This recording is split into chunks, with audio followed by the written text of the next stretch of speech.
So ayan guys, for today's video, bali ipagpapatuloy na namin yung ginawa namin kahapon. So ang gagawin namin ngayon ay gagawa na kami ng patungan ng yero.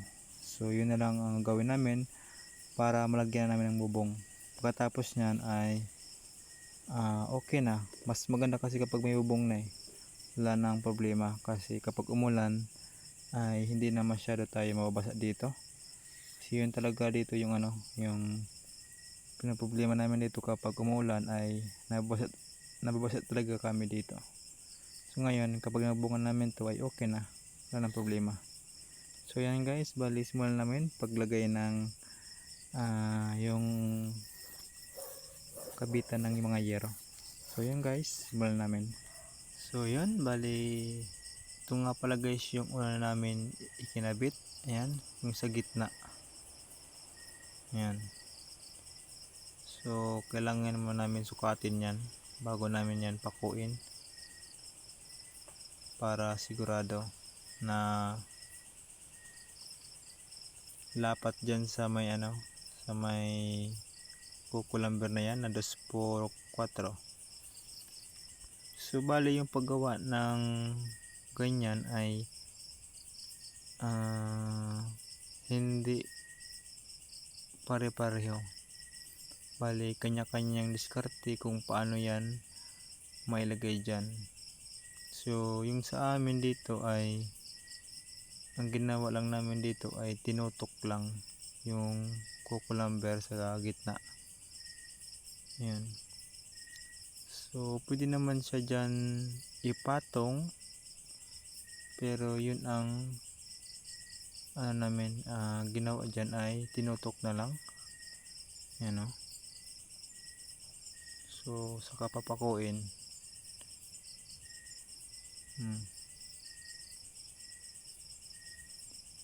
Yan. So para sa akin pwede naman yung patong, pero parang tataas yata yung sa gitna. Ayan, so hindi ko sure, pero yun ang ang ginawa lang namin ay tinutok lang namin.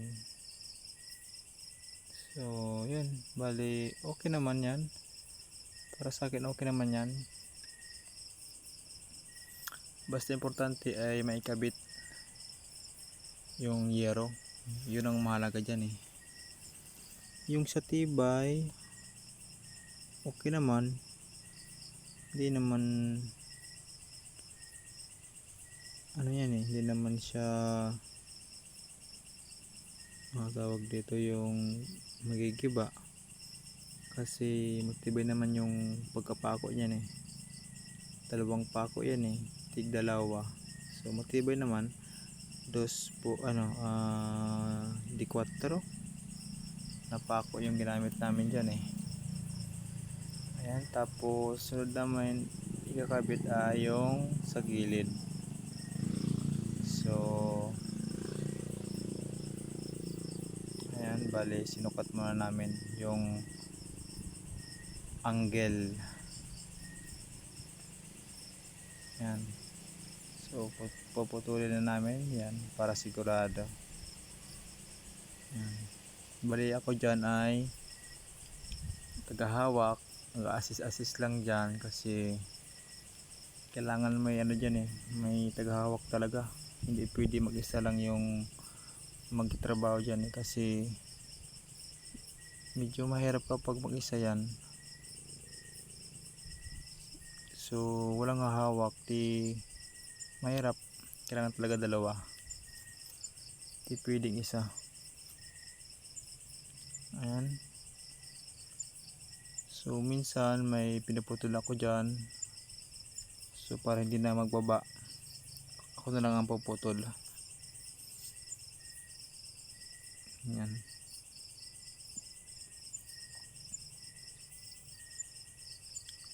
Mas madali kasi kung mayroon sa taas at mayroon sa baba, so may tagahawak. Mas madali pa ganyan eh.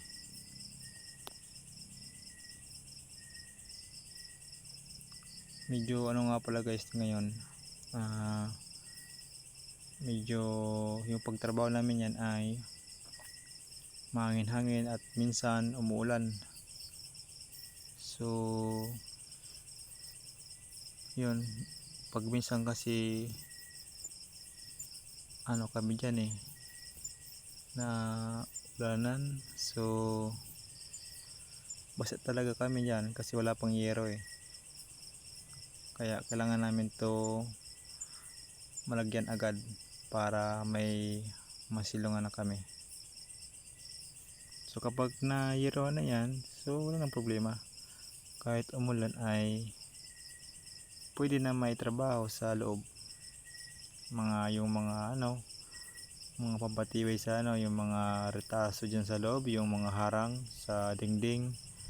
So kailangan namin yun mailagay na, pero ito muna namin ang unahin yung bubong para hindi kami mabasa talaga. Yun talaga ang pinakauna dyan eh, bago ang dyan sa gilid, bubong talaga, yung mga dingding na yan. So panghuli na yan, yung mga pampatibay dyan sa sa bahay na yan. So hindi naman siya gaano kalaki, bali 5 yero, 6 feet ang niyan ang haba, kasi 12 feet 12 feet yung haba ng yero. Hinati namin kaya naging 6 feet na lang. So ganun yung kalaki yung yung ginagawa namin. So maliit lang yan. So pansamantala lang natin na matutuluyan dyan, kasi yun nga, yung ginawa ko ay yung tent ay hindi yun pang matagalan. Buwan lang yun eh, kailangan na mapalitan, kasi siyempre tent lang yun. Kapag umulan o umangin ng malakas, pwedeng yun, matalbo ba. So ito na kubo-kubo na yan ay medyo matibay na, kahit pa paano mga taon rin yan bibilangin bago yan masira. Mga 2 taon, tingin ko 2 taon ay may mga reparo na yan, pero matagal pa naman kasi kukulamber yan eh. So hindi naman siya matibay talaga, yung totally matibay.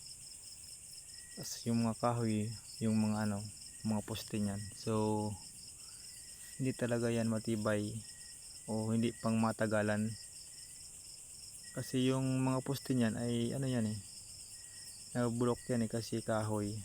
So taon lang yan bibilangin, mga 2 years to 3 years pwedeng sira na yan. Baka nga di abutan na ng 2 taon yan, pwedeng bumigay na yan. So hindi natin sure kung gaano yung katagal bago masira, pero sa tingin ko taon rin bago yan masira. Ayan. So at least kahit pa paano ay meron tayong masilungan na medyo matibay-tibay na rin compare dito sa aking tutuluyan. Yung pinakauna ay yung tent, so medyo talaga yun, hindi yun pwede pang matagalan, saka masikip talaga yun. So lang yun, kapag papasok doon kailangan talaga matulog na, hindi ka na pwede doon gumalagala kasi masikip eh. So kapag pumasok na doon gabi lang yun, matulog lang. Pag umaga hindi pwede sa labas kasi ano man gagawin sa loob. So wala, kailangan yung tent na yun ay tulugan lang. So ito na ginagawa namin ay yan, medyo malaki na, kahit paano ay malaki-laki na rin, pwede na dyan makaikot-ikot. Saka medyo mataas-taas ng konti compare dito sa tent na talagang nakaupo ka lang, hindi ka pwede tumayo kasi sasabit.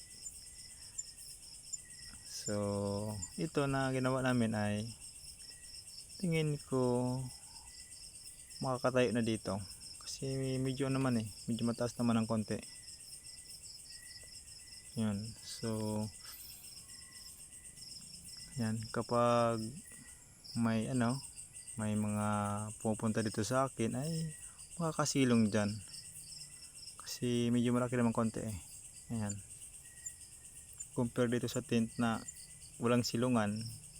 Kailangan kung saan may puno dyan na masilungan, di doon na lang. Pero dito tingin ko ay makakasilong na ayan, so ito na yung aming ilagay yung pangalawa.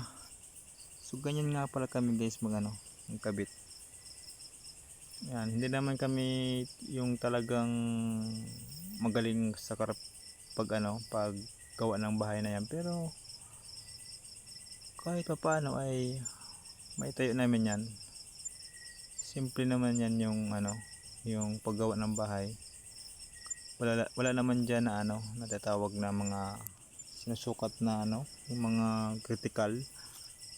So mga lang yan, mga basic na mga sukat-sukat. Pero kung yung mga may mga kung semento na yan, concrete, ay medyo mahirap kasi kailangan nun mason talaga. Kaya tinatawag skilled talaga yun kasi hindi pwede doon na mali-mali, titigas yun.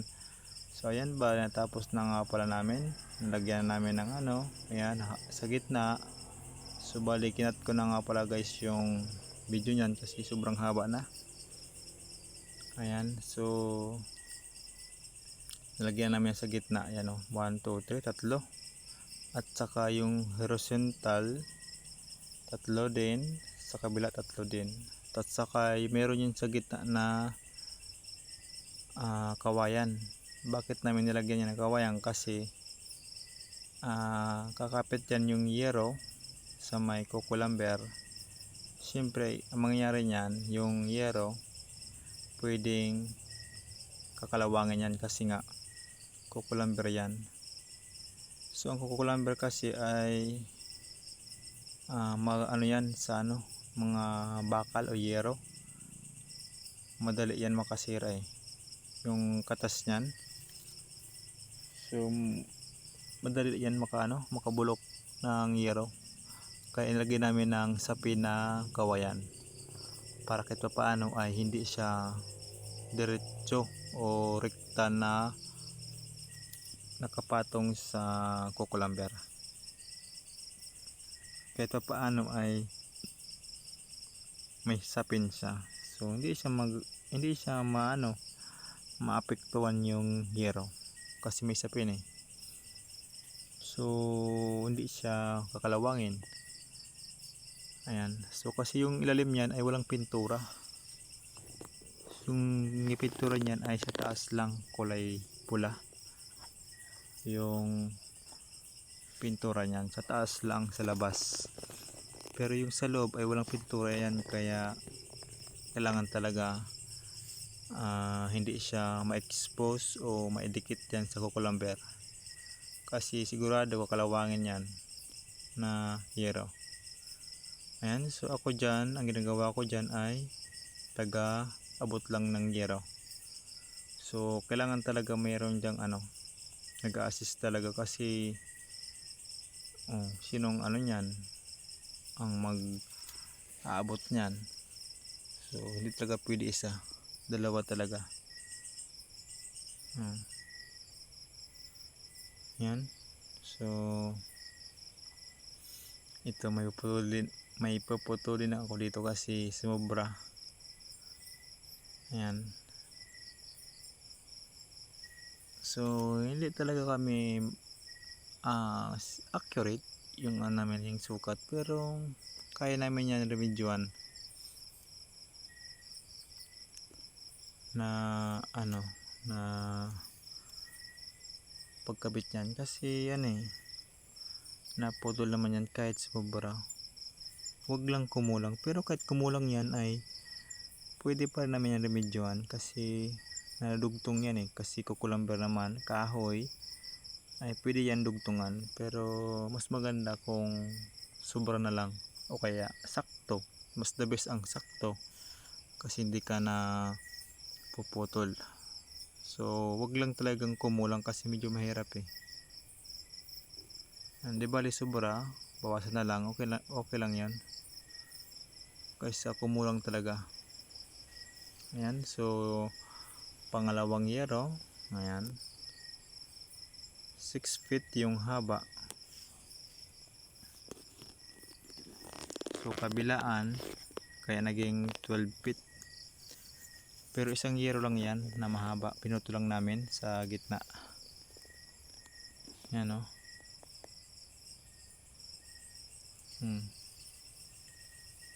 So ako lang ang taga-abot yan.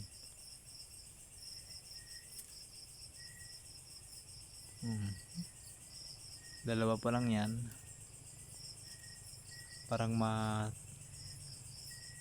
matatapos na eh. So talagang ano yan, maliit lang talaga yan na kubo-kubo na yan. So yun ang kubo na yero, hindi siya yung anahaw. Kasi yung anahaw medyo matrabaho pa kasi yun. At saka maraming ano yun, mabuting tingin yun eh. Ang yero, pako-pako na lang, ayan o. So mabilis matapos kapag yero. Pero kapag anahaw, matagal, siguro matagal yan, mga 4 na araw yan, manabubong na yan, o kaya 2 araw, 3 bago matapos. So tingin ko 2 araw na lang, isa sa kabila, isa din dito sa kabila. Tingin ko ganun. Kung mabagal ang pagkabit, sa 2 araw kabit tapos yan. Pero pag yero, tapos yan agad, mga half day lang tapos na. Kasi yung yero kasi mabilis eh, malapad yung ano niya, yung kinakain niya ng espasyo, kaya madali matapos. 4 na yan, so mabilis lang. So ganoon kaganda kapag yero eh, madali matapos. So yan na yero na yan, nabili namin ay medyo hindi yan makapal, manipis lang yan eh. At saka yung pintura niyan ay dati na yan, so binili namin ay may pintura na yan. Ang walang pintura ay sa ilalim, sa taas lang, yung sa labas lang yan. Yan. Tapos agad, limang piraso na yon. So ganun lang kadali kapag yero.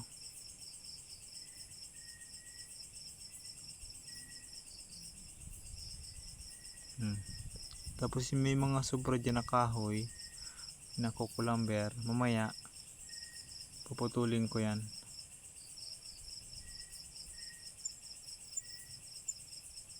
So asa na yung nagtrabaho, alon sa ano, sa labas, sa baba. Ayan, so dyan na kami oh. So pinutulan namin yata yung ano, yung sobra. Ay hindi pa pala, putulin namin yung sobra. So parating may sobra yan eh, hindi yan nasakto talaga. Ayan. So dito na kami sa kabilang side. Tapos na yan eh, yung sa kabila. So mag-abot na naman ako ng yero. So may ayos lang kami dito sa taas.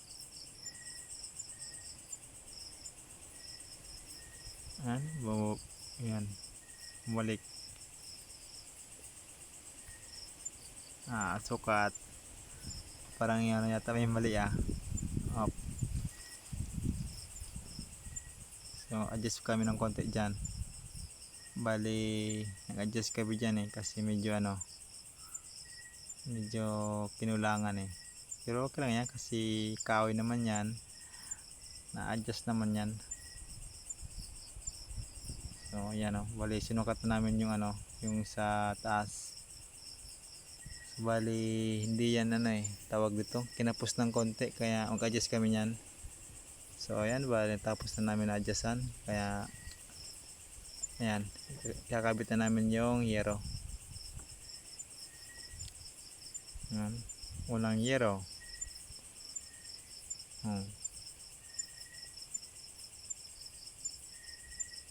Ayan.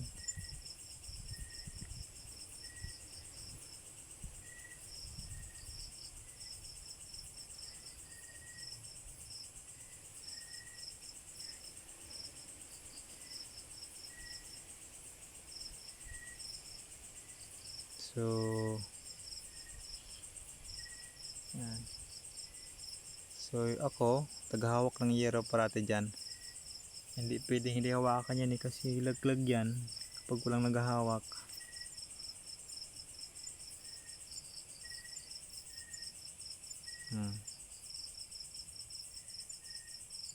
Ganun lang kadali. So pakuha muna natin.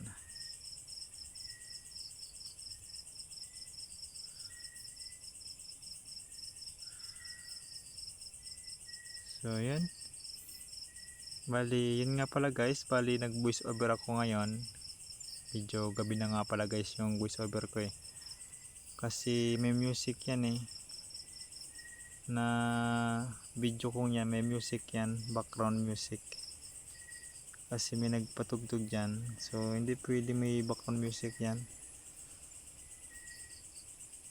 Ayan.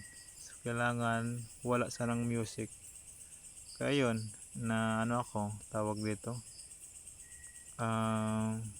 napilitan na mag voice over kasi hindi ko to ma-upload kapag isinabay ko yung music. So maka-copyright ako dun kapag may music eh. So yun yung iniwasan ko dun kasi mahirap kapag na-copyright. So mag-delete ako ng video nyan. So imbes hindi ako mag-delete mag-delete ako. Pero dahil dyan sa tsaga-tsagaan ko na lang ito na magsalita ako dito kahit medyo matagal, okay lang yan.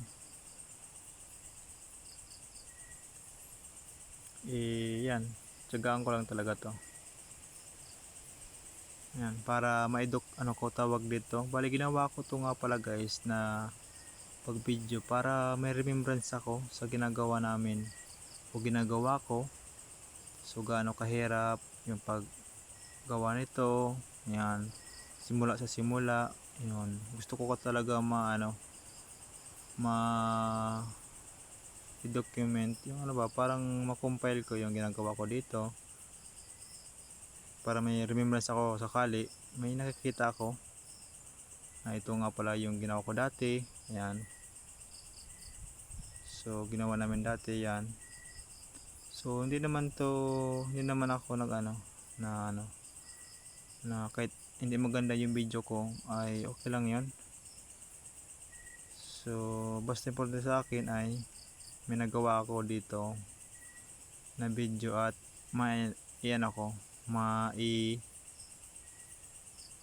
i-compile ko para balang araw ay makita ko to na ito pala yung ginawa namin. So bali remembrance lang namin to. Siyempre ako balang araw ay remembrance ko to na ito pala yung ginawa namin. Yun, so at least may may naitago na ganito na video na ganito yung ginagawa namin. So sa umpisa yan, so para may may tinitingnan balang araw.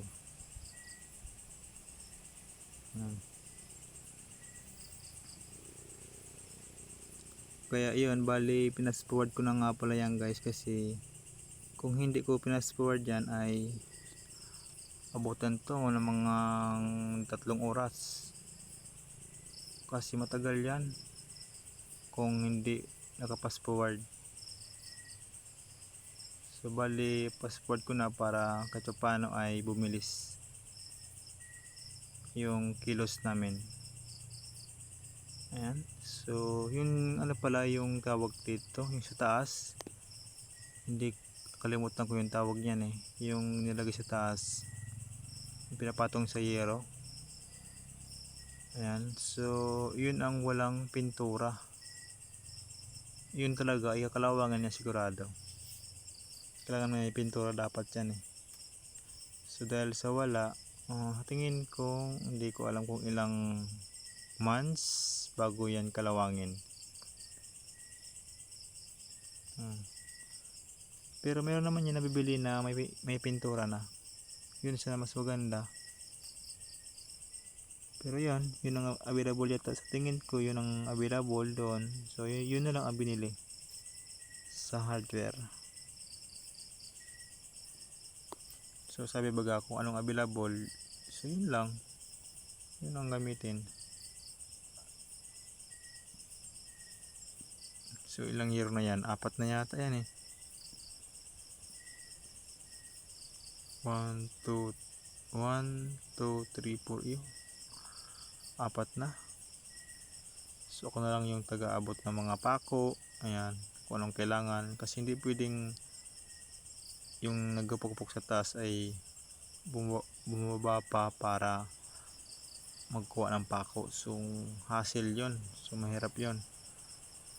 Imbes makapagtrabaho na ay magbaba pa, so matagal yun matapos kapag ganon. Yan o, 4 na yero, so matapos na namin yan, tingtis na lang. So yun talaga ang ano talaga namin, ang kailangan madali na mabubungan, kasi kapag umulan ay hindi na kayo mababasa. Kung may pupunta dito sa akin ay hindi na siya mababasa, kasi dun sa tent talagang mababasa sila dun kasi wala silang masilungan. Kahit nga ako hindi man ako pumapasok dun kapag umulan, sa labas lang ako, kasi dun sa tent tulugan lang yun eh, hindi naman yung tambayan. Kasi temporary mo lang yun eh, yung ginawa ko doon, may masilungan lang. So ngayon dahil ito na, may time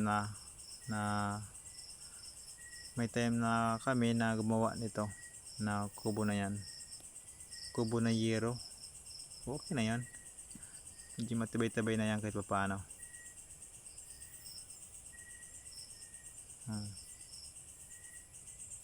Ayos yan no, kulay pula yung pintura.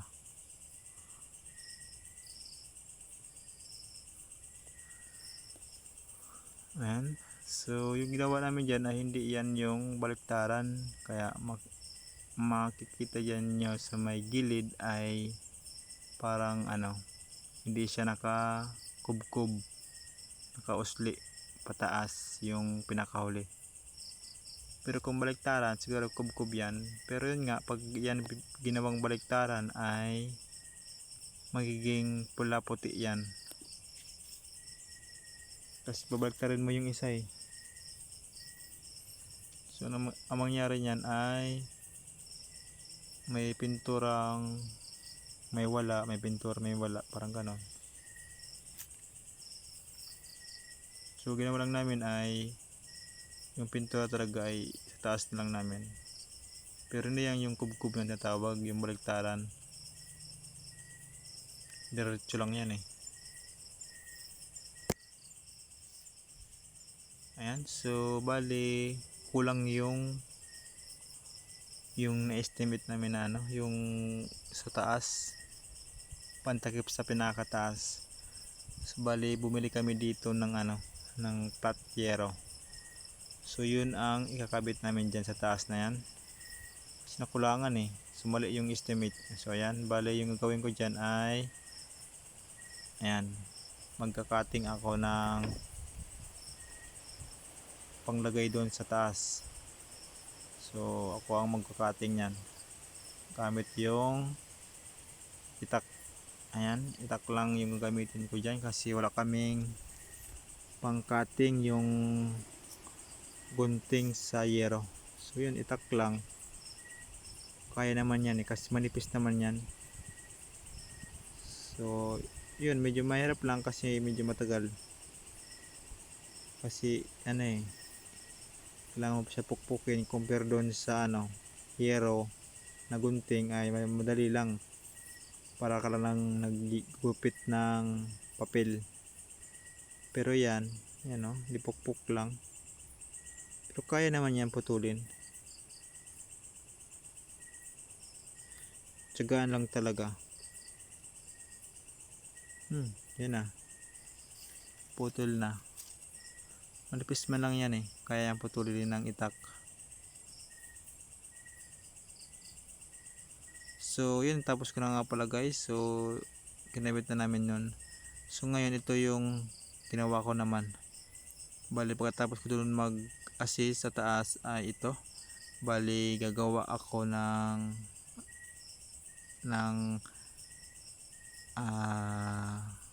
kabitan ng kahoy. Kasi nga pala dyan guys, ilagay namin yung poste na kahoy kasi sa kusina yan So mag-ukay ako ng lupa para sa poste. So tatlo yan, tatlong butas. Ayan. So kailangan mo ng hukayin kahit mga 0.40 meter. Okay na yun, hindi naman masyado kalaliman kasi hindi naman yan yung malaking kubo. Basta may lubog lang, okay na yun. Ayan. So yun, gamit ko nga pala guys yun na yung pala. Hindi na ako gumamit ng bao ng nyug. Yun na lang na pala, mas madali. Kasya naman dyan is may butas kasi pinalaki ko yung butas. Kaya kasyang kasya. Ayan, tatlo yan na bali yung isa tapos ko na. Yung pangalawa naman. Ayan. So yun, tapos na yan, pwede na. So yun nga pala guys, bali na ilagay ko na nga pala yung dalawang poste. Ayan, so ito naman yung last ko na ikakabit, yung sa gitna. So ganun lang kalaki yung poste na gagamitin ko dyan. Kasi wala na wala lang iba. Yun na lang available. Ayan, tapos na yan, pwede na yan.